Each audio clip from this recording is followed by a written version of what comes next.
அருணே அருணே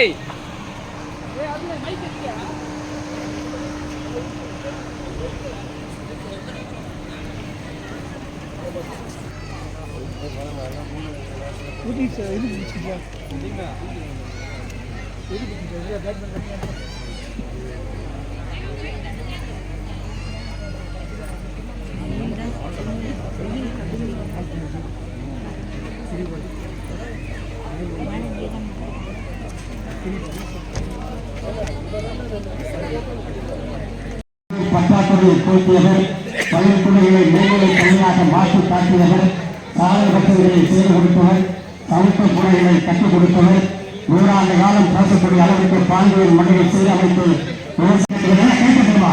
வாழ்க அண்ணன், வாழ்க மண்ணின் மைந்தர், வாழ்க மண்ணின் மைந்தர், வாழ்க மண்ணின் மைந்தர், நிரந்தர சட்டமன்ற உறுப்பினர், 100 ஆண்டு காலம் வாழ்க வாழ்க, 100 ஆண்டு காலம் வாழ்க வாழ்க, வாழ்க வாழ்க என்று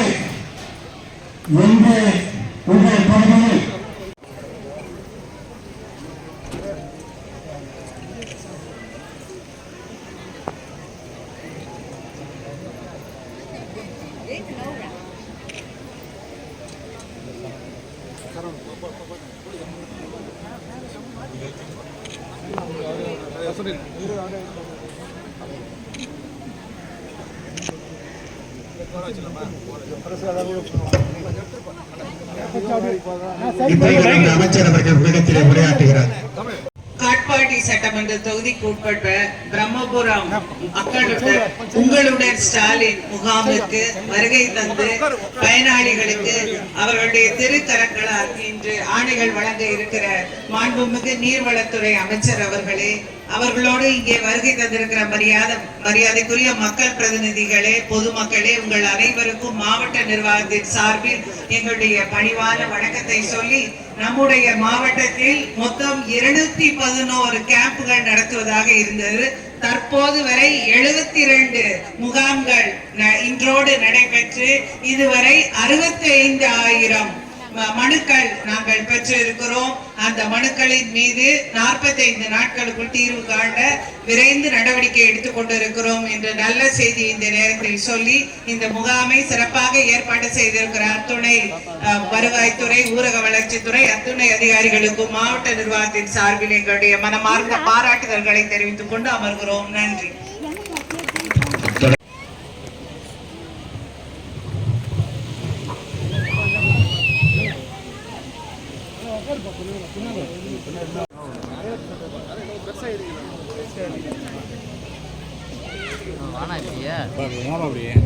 பெரும்பூர் பகுதியை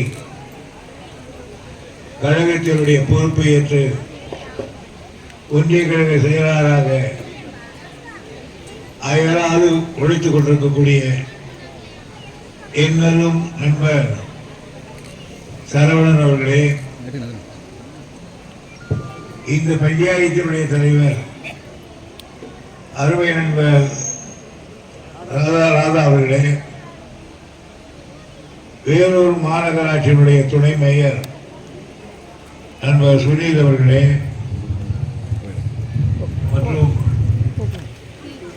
இன்று ஒன்றியத்தினுடைய பெருந்தலைவர் வேல்முருகன் அவர்களே, முன்னாள் பஞ்சாயத்தினுடைய தலைவர் வெங்கடேசன் அவர்களே, மற்றும் இருக்கக்கூடிய கிராமத்து பெரியவர்களே, அரசு அலுவலர்களே, இங்கே குடிமேற்கக்கூடிய பெரியவர்களே, தாய்மார்களே, நண்பர்களே, உங்கள் அனைவருக்கும் என்னுடைய பணிவான வணக்கம். உங்களை எல்லாம் இந்த கொட்டுகிற வெயிலில் பார்க்கிற வாய்ப்பு ஏற்பட்டிருக்கிறது. ஆனாலும் உங்களுடைய உடல்நலத்தில் அல்லது உங்களுக்கு கஷ்டத்தை போக்குவதற்கு இந்த ஏற்பாடு செய்யப்பட்டிருக்கிறது. தமிழகத்தினுடைய முதல்வர் தளபதி அவர்கள் ஒரு உத்தரவு போட்டிருக்கிறார். என்ன உத்தரவு என்றால், பெரும்பகுதி பார்த்தால் பட்டா வேண்டும் என்றால் நீங்கள் போய் தாலுகா ஆபீஸில் கேட்க வேண்டும். பட்டா மாறுதல் வேண்டும் என்றால் நீங்கள் தான் தாலுகா ஆபீஸ் போக வேண்டும். கலெக்டரை நீங்கள் பார்க்க வேண்டும் என்றால் வேலூருக்கு நீங்கள் தான் போக வேண்டும்.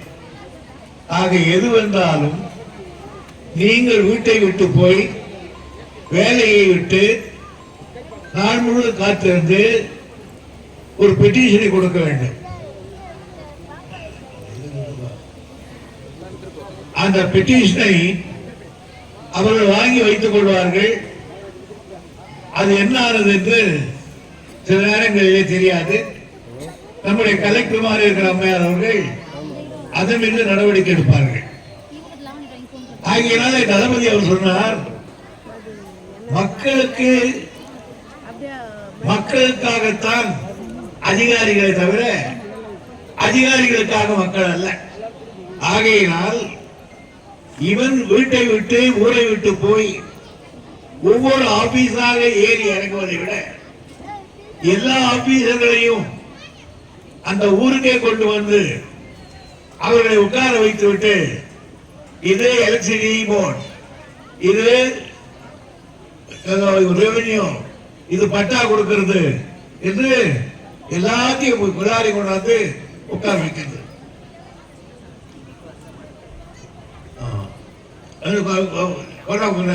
ஆக எங்க பார்த்தா எல்லா அதிகாரியும் இருக்காங்க. 20-28 அதிகாரிகள் உட்கார்ந்துட்டு இருக்காங்க. பட்டா வேணுமா கொடுக்குறீங்க, உடனே அங்கேயே பார்ப்பாங்க அந்த இடம் எப்படி இருக்கு, ஒன்றும் பிரச்சனை இல்லைன்னா இப்ப பட்டா கொடுத்துருவோம். இல்ல ஏதாவது ஒரு பிரச்சனை இருக்கும்னா அதையெல்லாம் கட்டி எடுத்துட்டு போயிடுவாங்க. கட்டி எடுத்துட்டு போறவங்க அது மிட்டாய் கடையில் போட மாட்டாங்க. கலெக்டர் அவர்கள் 40 நாளைக்குள்ளாக அது என்ன ஆயிடுச்சுன்னு சொல்லிக் கொள்வாங்க. ஆக இங்க கொடுக்கிற பெட்டிஷன்ல உங்களுக்கு பரிகாரம் கிடைக்கலாம். உடனே அது சட்ட நுணுக்கம் தேவைப்படுகிறது என்றால் அதுக்கு ஒரு 40 நாள் எடுத்துக்கொண்டு அந்த 41வது நாள் அதுக்குள்ளாக உங்களுக்கு அந்த செய்தி வந்துவிடும். இப்போ உதாரணத்துக்கு ஒன்று சொல்றேன். நீங்க பட்டா வேணும்னு கேட்கறீங்க, வீடு கட்டிக்கிட்டு இருக்கேன் அந்த இடம், உடனே அந்த இடம் என்னன்னு பார்ப்பாங்க. நீர்நிலையா, ரெவென்யூவா, மந்தவெளி புறம்போக்கா, என்னன்னு பார்ப்பாங்க. இதுதான் அது சேரலைன்னா இங்கே பட்டியல் கொடுத்துருவாங்க. அல்லது இது நீர்நிலை, இது புறம்போக்கு, மந்தவெளி அப்படின்னா அங்க என்ன நிலைமைன்னு பார்ப்பாங்க. ஒண்ணும் கிடையாது, காஞ்சி போய் உட்காந்து, அதனால உடனே பட்டா கொடுத்துடலாங்க. அதே மாதிரி படிக்கிற பிள்ளைகளுக்கு தலைவர் சொன்ன மாதிரி எங்க பையன் பொண்ணு 2 படிக்கிறாங்க, அவங்களுக்கு மாதம் 1000 கொடுக்குறேன்னாரு, எனக்கு 3 மாசமா வரலன்னா அந்த பணத்தை கொடுத்துருவாங்க. ஆக கோரிக்கையை நீங்க கொண்டு போய் கொடுப்பதை விட உங்களுக்கு என்ன கோரிக்கை, உங்களுக்கு என்ன கோரிக்கைன்னு அதிகாரிய கேட்க வச்சிருக்காரு. அதுதான் பெருமை தளபதி. சாதாரண அதிகாரிகள் அல்ல, கலெக்டரே இப்ப நம்ம வீடு தேடி வந்து என்ன குறைன்னு கேட்கிறார். இதுதான் தளபதியினுடைய ஆட்சியில பெருமையாக இருக்கக்கூடிய. ஆக உங்களுக்கு நீங்கள் எங்கேயோ போய் அலையணும். ரொம்ப பேருக்கு தெரியாது, பெரியவர்களுக்கு தெரியும்.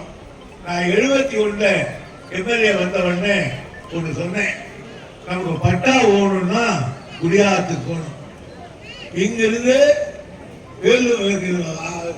சித்தூர் பஸ் ஸ்டாண்டுக்கு நடந்து போகணும்.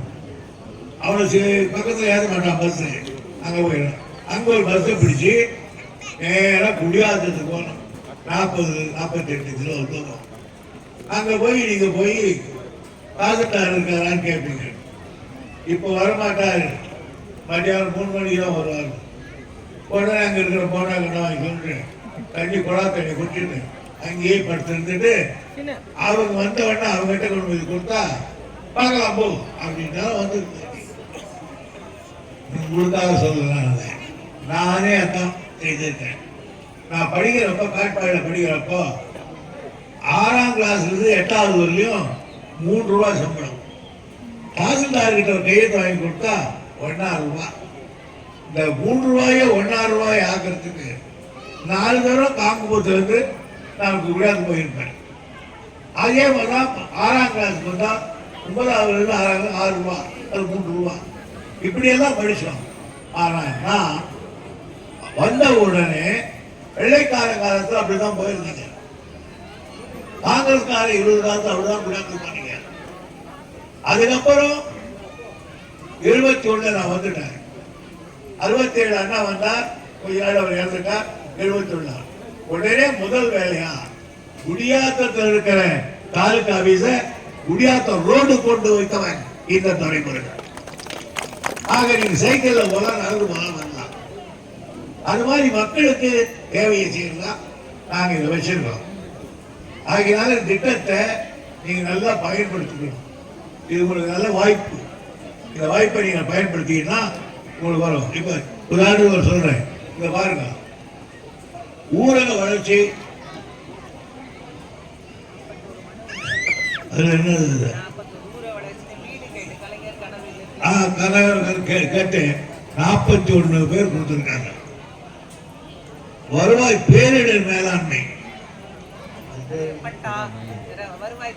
வருவாய்க்கு பட்டா, பேர் மாற்றம், இது மாதிரி அதுக்கு 72 பேர் கொடுத்திருக்காங்க. கலைஞர் மகளிர் உரிமை தொகை 1000,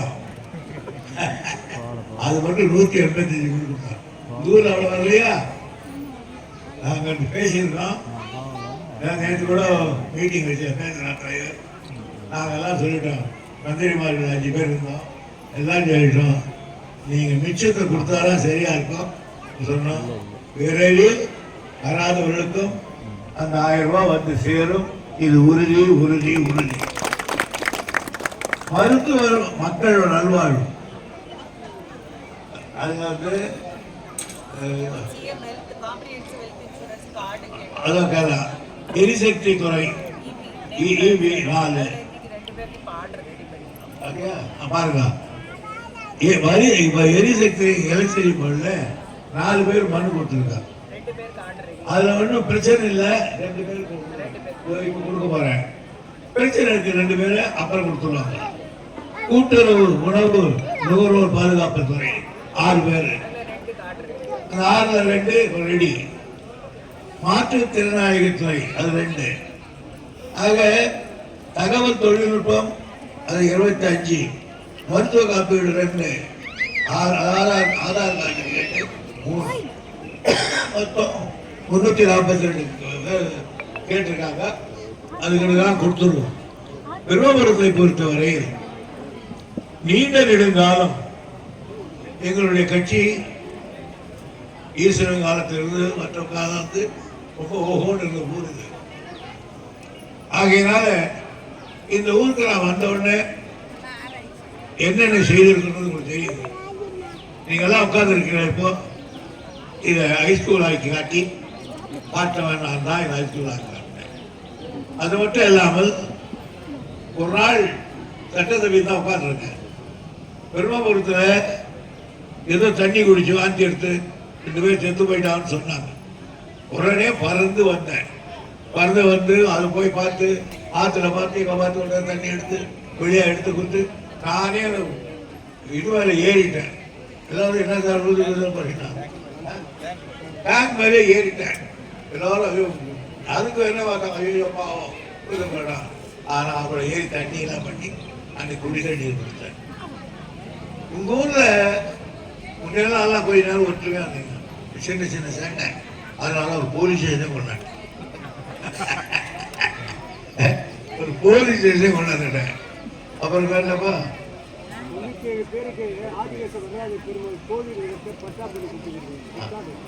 நம்ம இருக்காரு நம்ம பழனி சரியான புக்கு. எல்லா சமாச்சாரம் எங்களுக்கு கூட ஞாபகம் இருக்காது. தூக்கத்துல கூட யாரு இல்லைன்னா அவரையும் பேசிட்டு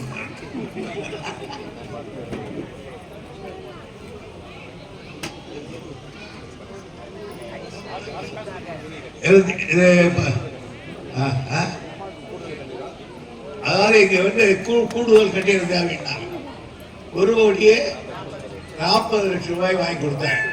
பில்டிங் கட்டிக்கிட்டேன், புது கட்டிக்கிட்டேன், கட்ட போறப்போ அதே நான் தான் திறக்க போறேன். அதுக்கப்புறம் ஆதிகேசவ பெருமாள் கோயில்ல நிலத்தை கொடுக்கவே மாட்டாங்க. அது என்டோர்மெண்ட் நிலம்னா கையை வைக்க முடியாது, அது அந்த சாமியை எடுத்துக்கிட்டு. நான் சொன்னேன் இல்லை இது எடுத்து கொடுத்துடலான்னு. அது ஆண்டவர் தான், ஆண்டவன் ஒன்று சண்டைக்கு வரமாட்டாரு. அவர் பாட்டு உள்ள பாருப்பாரு, நெய்வேத்தியம் பார்த்துக்கிட்டு இது கொடுத்துடணும். எத்தனை பேர் கொடுக்கணும்? 97 பேர் பட்டா கொடுத்துருக்கோம். இதுவரை அதிகமாக நம்ம தொகுதியில கொடுக்குறோம், அதிகமாக செய்து எனக்கு. ஆகிய இதையெல்லாம் மனசில் வச்சுக்க. யார் யார் அதனால அதுல ஒன்றுதான் இப்போ நீங்க போய் மறு கொடுக்க கூடாது. அது கலெக்டர் வந்து உங்களை கேட்கணும் அப்படின்னு தலைவர் செய்திருக்கார். கலெக்டர் உட்காந்துருக்கார். எந்த ஊரையாவது நடக்குமா? இது ஒண்ணு. மூணாவது இப்போ இன்னொரு பண்ணிட்டு வந்தாங்க மேல்பாடியில். அது என்ன வெளிமதியில ஸ்கூல்ல அது என்னன்னு கேட்டீங்கன்னா 28 டிபார்ட்மெண்ட் டாக்டர்ஸ் இருக்காங்க. எலும்புருக்கு நோய்க்கு, புற்று நோய்க்கு, ஹார்ட் அட்டாக்கு, சளி, ஜலதோஷம் எல்லாத்துக்கும் 28 டாக்டர்கள். அந்த டாக்டர் கூட நர்ஸுங்க, அதோட மருந்து பெட்டி, இதெல்லாம் கொண்டாந்து அங்கே கொஞ்சம் போன மாதிரி எல்லாரும் வந்துடணும். அவங்கள அங்கேயே அவர் பாப்பா சக்கரை வியாதி இருக்கா இல்லையா இருந்ததுன்னா அங்கேயே மருந்து கொடுத்துருவாங்க. அப்புறம் எனக்கு இருமல் வந்து நிற்க மாட்டேன்றதுன்னா சரி நெல் நீ அவரை நிற்க வச்சு அவங்க வந்து எழுதி கொடுக்கலாம். இப்படி டாக்டரு உங்களுக்கு எல்லாருக்கும் நீங்க போக தேவையில்லை. எங்கன்னா இப்போ நம்ம உடம்புல என்ன இருக்குது நீங்க எல்லாம் பார்க்கணும். ஏதோ பாவம் பாருங்க போறீங்க, இருக்கிற வேலையை செய்யறீங்க, இல்லைன்னா 100 நாள் வேலைக்கு போறீங்க, அதுவும் அவன் கொடுத்தாருனா உண்டு, இல்லைன்னா இல்லை எழுத போறேன். அது உங்களுக்கு டாக்டர்கிட்ட போய் எனக்கு ஆற்று ஊசி வாங்குது இருந்தா இல்லை நீங்க வருது. அப்படியே போய் ஒரு டாக்டர் கேட்டீங்கன்னா வெளியே வரும்போது பீஸ் சொல்லுவான். அந்த எவ்வளவு பீஸ் என்ன அதை கேட்டாதான் ஹார்ட் அட்டாக் மறுபடி வந்துடும். ஆமா, ஏன்னா அவ்வளவு பீஸ் சொல்லுவாங்க. அதனால அதெல்லாம் உங்களுக்கு உடனே அங்கேயே எல்லாம் வச்சிருக்கோம். எக்கோ வச்சிருக்கோமா?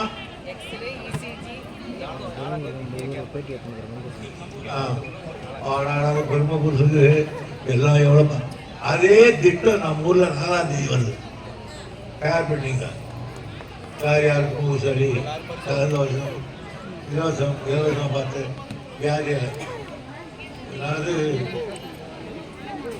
யாருக்கு என்ன வியாதினாலும் சரி அதெல்லாம் உடனே பார்த்து மருந்து கொடுத்து உங்களை காப்பாற்றுறதுக்காக நிலைமை இருக்கு. நான் சொன்னேன் அவர்கிட்ட, பசங்களுக்கு ராத்திரியில் அவங்க அம்மா சோறு போட்டு படுக்க வச்சிடறாங்க. சோறு பழையோ போட்டு படுக்க வச்சிடறாங்க. மீன் மொத்த தண்ணி ஊற்றி ஒரு சட்டை போடுறாங்க. பொழுது ஒழிஞ்ச உடனே அந்த பையனுங்கெல்லாம் சாப்பிட்டு போகலாம் தூங்குறான்னு நீ டிஃபன் போட சொல்லிட்டேன்.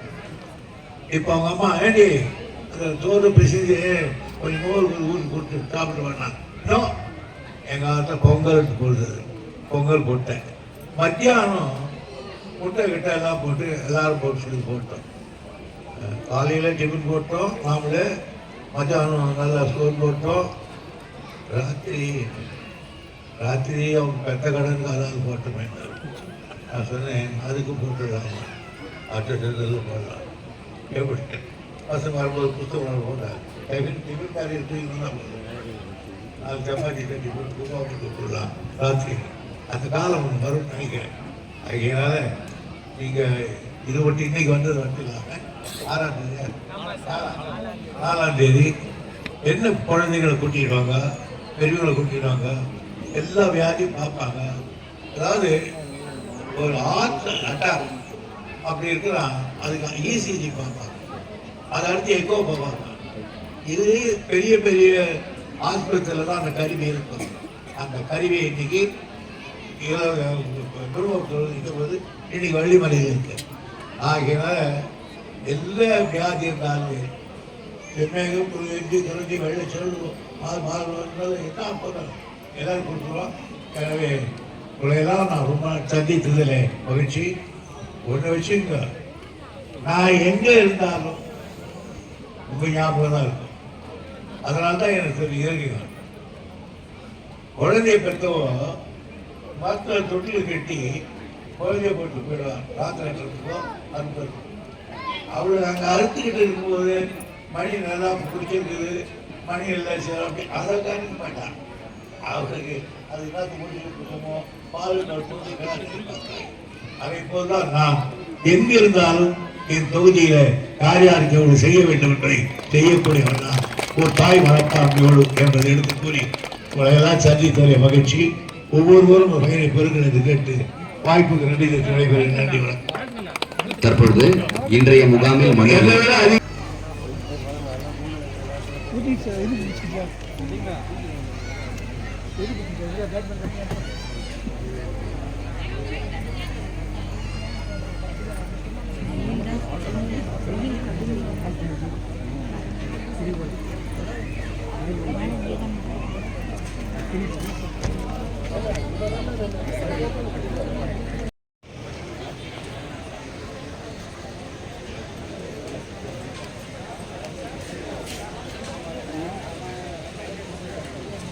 நான் தான் பாருங்க